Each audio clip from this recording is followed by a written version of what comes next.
తెలంగాణ రాష్ట్రంలో మరో అద్భుతమైనటువంటి ప్రైవేట్ యూనివర్సిటీ శ్రీనిధి యూనివర్సిటీ.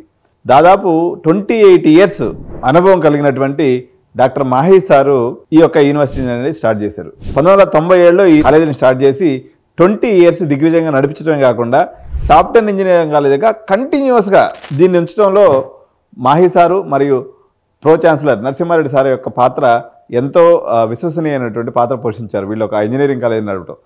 మీరు ఇక్కడ అడ్మిషన్ ఎలా పొందాలి అని అడిగితే వీళ్ళు 3 రకాలైనటువంటి పారామీటర్స్ని తీసుకొని మీకు ఒక ర్యాంకింగ్ ఇస్తారండి. దాంతోపాటు మీ ఇంజనీరింగ్ లైఫ్ని మెమరబుల్గా చేసుకోవడానికి అవసరమైనటువంటి అన్ని ఇన్ఫ్రాస్ట్రక్చర్ ఫెసిలిటీస్ కూడా శ్రీనిధి యూనివర్సిటీ కలిగి ఉంది.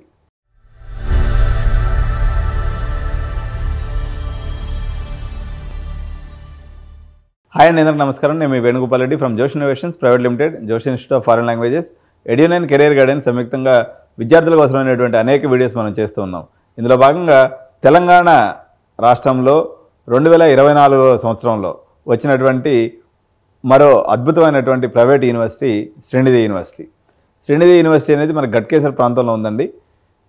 ఈ యూనివర్సిటీ గురించి మనం కొన్ని విషయాలు తెలుసుకోవాలి. ఎట్లా అంటే దాదాపు 28 ఇయర్స్ అనుభవం కలిగినటువంటి డాక్టర్ మాహీ సారు ఈ యొక్క యూనివర్సిటీని అనేది స్టార్ట్ చేశారు. వీళ్ళకి SNIST అని ఒక ఇంజనీరింగ్ కాలేజ్ కూడా ఉంది. సో 1997లో ఈ కాలేజీని స్టార్ట్ చేసి 20 ఇయర్స్ దిగ్విజయంగా నడిపించడమే కాకుండా ఈ యొక్క కాలేజీని కంటిన్యూస్గా తెలంగాణకు సంబంధించినటువంటి టాప్ 10 ఇంజనీరింగ్ కాలేజ్లో ఒకటిగా, అంతకుముందు రాష్ట్రం విడిపోక ముందు మొత్తం తెలంగాణ ఆంధ్రప్రదేశ్లో రెండిట్లో కలిపి టాప్ 10 ఇంజనీరింగ్ కాలేజీగా కంటిన్యూస్గా దీన్ని ఉంచడంలో మాహీ సారు మరియు ప్రో ఛాన్సలర్ నరసింహారెడ్డి సార్ యొక్క పాత్ర ఎంతో విశ్వసనీయమైనటువంటి పాత్ర పోషించారు. వీళ్ళు ఒక ఇంజనీరింగ్ కాలేజీ నడపడం. అందువల్ల ఎక్స్పీరియన్స్ రిమైనింగ్ యూనివర్సిటీస్ ఏదైతే మనం కంపారిజన్గా చూసినప్పుడు తెలంగాణ రాష్ట్రంలో మీకు అనేక యూనివర్సిటీలు అందుబాటులో ఉన్నాయి. ఫర్ ఎగ్జాంపుల్ అరోరా యూనివర్సిటీ ఉంది, చైతన్య యూనివర్సిటీ ఉంది, మల్లారెడ్డి యూనివర్సిటీ ఉంది, లేకపోతే MNR యూనివర్సిటీ ఉంది, లేదనుకుంటే వోక్సన్ యూనివర్సిటీ, మహేంద్ర యూనివర్సిటీస్ కూడా ఉన్నాయి. అయినప్పటికీ శ్రీనిధి యొక్క స్థానం ప్రత్యేకమైనటువంటి స్థానం. ఎందుకు అంటే ఏదైనా పని చేసేటప్పుడు అండి వాళ్ళకి ఆ ఫీల్డ్లో ఉన్నటువంటి ఎక్స్పీరియన్స్ అనమాట. ఉదాహరణకు వేణుగోపాల్ రెడ్డి ఒక కెరియర్ కౌన్సిలర్ అండి, ఓకే. ఇంకొక ఆయన వచ్చేసి ఒక జిల్లా యొక్క కలెక్టర్ అనుకుందాం, లేకపోతే ఇంకా పెద్ద స్థాయి సెక్రటరీ అనుకుందాం. సో ఒక కౌన్సిలింగ్ చేయాల్సి వచ్చినప్పుడు కలెక్టర్ గారు నేను ఇద్దరం కూర్చున్నప్పుడు సహజంగా నేను బాగా చేయగలను. సో నాకన్నా కలెక్టర్ గారికి ఎక్కువ తెలివితేటలు ఉంటాయి, కానీ ఈ ఫీల్డ్లో అనుభవం లేదు కదా. ఇప్పుడు మహేంద్ర యూనివర్సిటీ పరిస్థితి. మహేంద్ర యూనివర్సిటీ, ఆనంద్ మహేంద్ర భారతదేశంలోనే అత్యంత గొప్ప వ్యాపారవేత్త. అదేవిధంగా మన టెక్ మహీంద్ర అనేటువంటి సాఫ్ట్వేర్ ఇన్స్టిట్యూషన్ కూడా వాళ్ళు రన్ చేస్తున్నారు. కానీ ఇంజనీరింగ్ ఇన్స్టిట్యూషన్ రన్ చేయటం అనేటువంటిది ఇది ఒక ప్రత్యేకమైనటువంటి అడ్మినిస్ట్రేటివ్ స్కిల్ దీంట్లో ఉండాలి. మీరు అందరూ గమనిస్తారు. ఇప్పుడు ఆన్లైన్లో ఉన్నటువంటి చాలామంది ఫిజిక్స్ వాళ్ళ విషయం తీసుకుందాం. ఫిజిక్స్ వాళ్ళ Alakh Pandey super duper physics teacher, కానీ ఫిజికల్ క్యాంపస్కి వచ్చేసి వాళ్ళు సరిగా పెర్ఫామ్ చేయలేకపోతున్నారు. దీన్ని బట్టి మనం ఎట్లా అర్థం చేసుకోవాలంటే ఏదైనా ఒక ఇన్స్టిట్యూషను ఆ పర్టికులర్ డిసిప్లైన్లో, అంటే ఉదాహరణకు శ్రీనిధి యూనివర్సిటీ ఇప్పుడు ఏమి స్టార్ట్ చేసింది, ఇంజనీరింగ్ కోర్సును స్టార్ట్ చేసింది. BTech CSC, BTech AML, BTech data science, BTech cyber security, BTech cloud ERP, SAP, okay. వీళ్ళు ఈ ఇండస్ట్రీ రిక్వైర్మెంట్కి అనుగుణంగా సిలబస్ను మొత్తం మార్చుకునే అవకాశం ప్రైవేట్ యూనివర్సిటీలో ఉంటుంది కాబట్టి మొత్తం ఇండస్ట్రీ సిలబస్ని తీసుకొచ్చి పెట్టుకున్నారు. వేరే JNTU కాలేజీలకు వచ్చేసరికి ఆ యొక్క వెసులుబాటు అనేది ఉండదు. ఇప్పుడున్నటువంటి CSE పరిస్థితుల్లో ఇండస్ట్రీ టైఅప్ ఉన్నటువంటి కోర్సెస్లో కానీ చేరితే మనకి ఎంతో సేఫ్ సైడ్. అందుకనే ఇప్పుడు IBM ప్రోగ్రామ్స్ కానీ లేకపోతే ఇంటెలిపాత్ ప్రోగ్రామ్స్ కానీ కొంతవరకు ఆదరణ పొందుతూ ఉన్నాయి రాదర్ దాన్ ట్రెడిషనల్ కోర్సెస్. ఇప్పుడు మీకు ఇంకో కొన్ని రకాలైనటువంటి కొత్త యూనివర్సిటీస్ కూడా వచ్చినాయి. ఉదాహరణకు నెక్స్ట్ వేవ్ వచ్చింది, లేకపోతే న్యూటన్స్ వచ్చింది, లేకపోతే కెల్విఎం వచ్చింది. ఇవి ఎన్ని వచ్చినప్పటికీ ఇంజనీరింగ్లో క్యాంపస్ లైఫ్ మీరు అనుకుంటారు. ఇప్పుడు మాది అమీర్పేటలో ఇన్స్టిట్యూషన్ అండి. ఇన్స్టిట్యూషన్కి వచ్చి మేము నిజంగా కాలేజీ కన్నా చాలా బాగా చెప్పగలం. కాకపోతే మా దగ్గర ఏం మిస్ అవుతుంది, క్యాంపస్ లైఫ్ మిస్ అవుతుంది. అక్కడ జరిగేటువంటి కల్చరల్ యాక్టివిటీస్ అనుకోండి, ఈవెంట్స్ అనుకోండి, లేకపోతే స్పోర్ట్స్ యాక్టివిటీస్ అనుకోండి, మీ పీర్ గ్రూప్తో మీరు చేసేటువంటి అనేక రకాలైనటువంటి సంతోషకరమైనటువంటి విషయాలని కూడా ఇన్స్టిట్యూట్స్లో ఉండవు.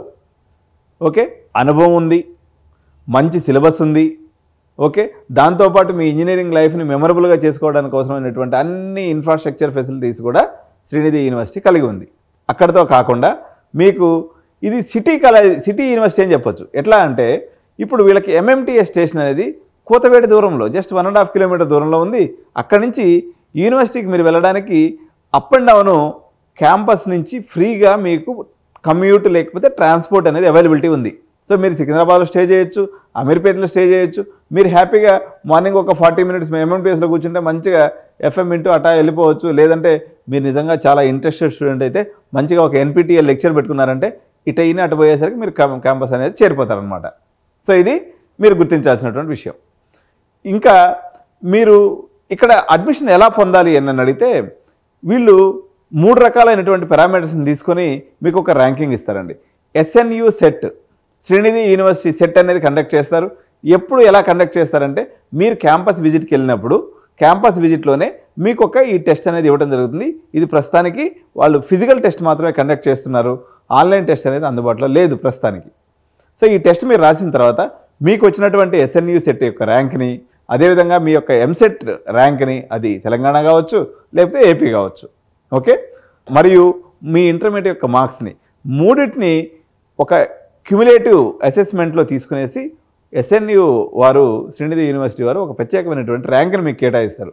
దీంట్లో వచ్చినటువంటి మార్కులను బట్టి, దీంట్లో వచ్చినటువంటి మీ ర్యాంక్ను బట్టి యూనివర్సిటీ యొక్క ఫీజు 1,25,000 నుంచి నేను చెప్పినట్టుగా 3,50,000 వరకు ఉంటుంది. శ్రీనిధి డిసిప్లైన్కి పెట్టింది పేరండి. చాలా డిసిప్లైన్ క్యాంపస్ ఉంటుంది.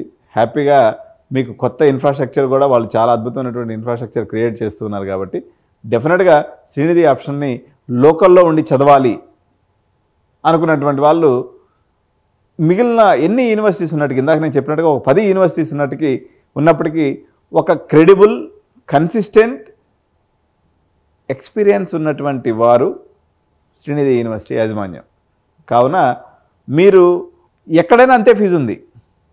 ఇప్పుడు మీరు అరోరా తీసుకున్న అదే ఫీజు ఉంది, అదే 2 లక్షలు 3 లక్షలు ఉంది. లేకపోతే అనురాగ్ యూనివర్సిటీ అంటే ఓకే, వాళ్ళు ఎప్పటి నుంచో ఉన్నారు, కానీ వాళ్ళు ఎప్పుడూ టాప్ 10లో లేరు. ఇది మీరు గుర్తించాలి. ఓకే, సో మనకి మల్లారెడ్డి సార్ ఉన్నాడు. మల్లారెడ్డి సార్ మిడ్ లెవెల్ బడ్జెట్లో ఆయన రారాజు బ్రహ్మాండంగా చేస్తూ ఉన్నాడు. కానీ మీరు చూస్తున్నటువంటి ప్రీమియం ఆప్షన్ కదా, ప్రీమియం ఆప్షన్లో మల్లారెడ్డి సార్ లేడు కదా. ఓకే, ఈ చైతన్య యూనివర్సిటీ ఉంది, వాళ్ళు డిగ్రీ కాలేజీలు రన్ చేశారు, వాళ్ళకి ఇంజనీరింగ్ కాలేజీలు చేసిన అనుభవమే లేదు. కాబట్టి ఆ యూనివర్సిటీ అంటే మీరు కంపారిటివ్ అనాలిసిస్లో చూసుకున్నప్పుడు సో శ్రీనిధికి ఒక ఎడ్జ్ అనేది క్లారిటీగా ఉంది.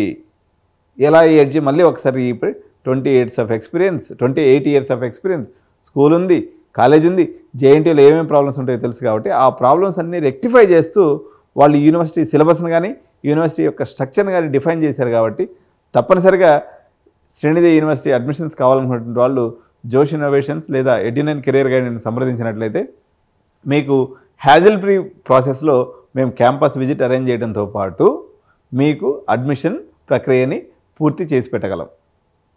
సో శ్రీనిధి యూనివర్సిటీలో అడ్మిషన్స్ కావాలనుకున్నటువంటి వాళ్ళు తప్పనిసరిగా మా ఎడ్యునైన్ కెరీర్ గైడెన్స్ సంప్రదించండి.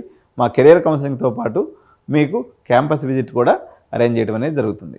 ఓకే, సో ఈ వీడియో మీకు నచ్చినట్లయితే వీడియోని లైక్ చేయండి, షేర్ చేయండి. ఈ వీడియో మీద మీ అభిప్రాయాలని కామెంట్స్ రూపంలో తెలియజేయండి. ఛానల్ సబ్స్క్రైబ్ చేయకపోవడం మాత్రం మర్చిపోవద్దు. Thank you so much. జై హింద్.